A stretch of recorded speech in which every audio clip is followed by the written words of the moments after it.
صلی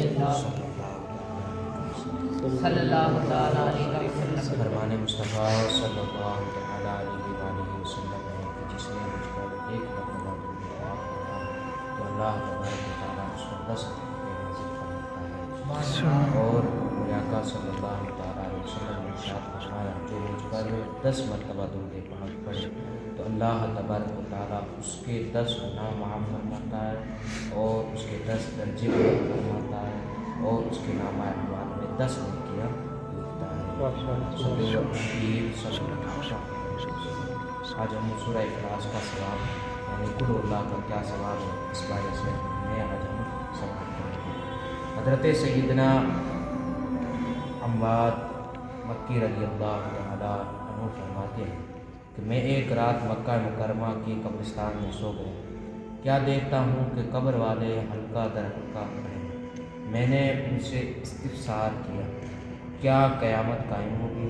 انہوں نے کہا نہیں، بات دراصل یہ ہے کہ ایک مسلمان بھائی نے سورہ اخلاص پڑھ کر ہم کو ایصال ثواب کیا تو وہ ثواب ہم 1 سال سے تقسیم کرتے ہیں۔ سبقت رحمتی علی قدمی، تو نے جب سے سنا دیا یا رب آسرا ہم گناہ گاروں اور مضبوط ہو گئے۔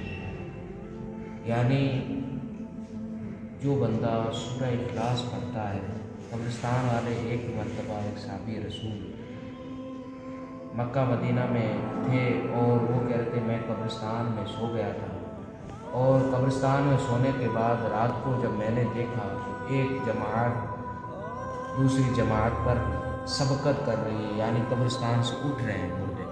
اب مردے اٹھ رہے ہیں تو میں نے ان سے سوال کر لیا کہ اے مردو، اے جماعت والو، تم کیوں اٹھ رہے ہو؟ آپس میں کیا چیز تقسیم کر رہے ہو؟ تب مردوں نے ہم اس کو جواب دیا اور کہا کہ اے نوجوان، اے پوچھنے والے، ایک بندہ مومن آیا تھا اور وہ قبرستان کے پاس جیسے ہی آیا تو اس نے سورہ اخلاص یعنی قل هو اللہ پڑھی اور پھر پڑھ کر ہم پر ایصال ثواب کر دی۔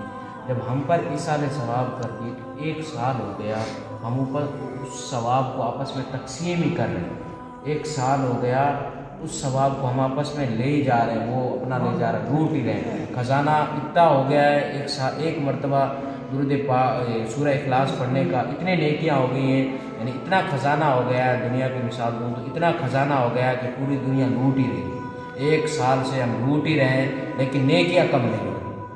ہم 1 سال ہو گیا، ہم نیکیاں اپنی تقسیم کر رہے ہیں، بھر رہے ہیں، جھولیاں بھر رہے ہیں، لیکن وہ نیکیاں ختم نہیں ہو رہی۔ مطلب یہ ہوا، مقصد یہ ہوا کہ جو بندہ سورہ اخلاص پڑھتا ہے تو اللہ تبارک و تعالیٰ اس کے بے شمار نیکیاں عطا فرماتا ہے، اور ایسی نیکیاں جو قبر والوں کو 1 سال سے بھی زیادہ فائدہ پہنچا سکتی ہیں۔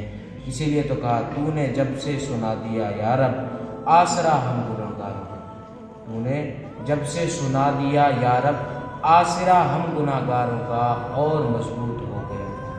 یعنی جب سے تو نے یہ بتا دیا کہ سورہ قل هو اللہ پڑھ کے ایصال ثواب کرو تو 1 سال سے بھی زیادہ وہ نیکیاں حاصل کر سکتے ہیں، تو ہمارا یہی آسرا کافی ہے میرے رب۔ ہم گنہگار ہیں، سیئکار ہیں، بدکار ہیں، کچھ بھی ہیں پر تیرے پیارے حبیب کے امتی ہیں۔ تیرے حبیب کے امتی ہونے کے صدقے آپ نے ہمیں ایک ایسا تحفہ عطا فرما دیا، ایک ایسی چیز ہمیں عطا فرما دی۔ اگر ہمارا کوئی گنہگار اس دنیا فانی کو چھوڑ کر چلا جاتا ہے تو اگر ہم اس کے پیچھے ایصال ثواب کر دیں تو اللہ تبارک و تعالیٰ اس کے صدقے اس کی بخشش فرما دیتا ہے۔ تو ہمیں بھی اپنی قبرستان پر جب بھی جائیں تو قبرستان کا دورہ ہو تو ہمیں کیا ہے، ہر کسی کو آج قل هو اللہ آتی ہے، جو نماز پڑھتا ہے اس کو قل هو اللہ ضرور آتی ہے۔ تو ہمیں بھی یہی چاہیے کہ جب بھی ہم قبرستان جائیں تو قبرستان جانے کے بعد ہمیں فاتحہ نہیں آتا ہے تو ہم 3 مرتبہ قل هو اللہ شریف پڑھیں اور قل هو اللہ شریف پڑھ کے ہم ایصال ثواب کر دیں۔ اب ایسا کریں کہ ہم جس کے لیے جو بھی قبرستان میں دفن ہو سب کے ارواح کو پیش کر دیں، یعنی روحوں کو پیش کرنا کو، اور پھر بالخصوص کر کے آپ کے والد ہیں، والدہ ہیں، عزیز بھائی ہیں، عزیز دوست ہیں، رشتہ دار ہیں، کوئی بھی جن کا بھی نام لینا چاہے تو اس جگہ یہ کر دیں بالخصوص۔ یعنی اس کا بالخصوص کا مطلب ہوتا ہے یعنی خاص میں جس کے لیے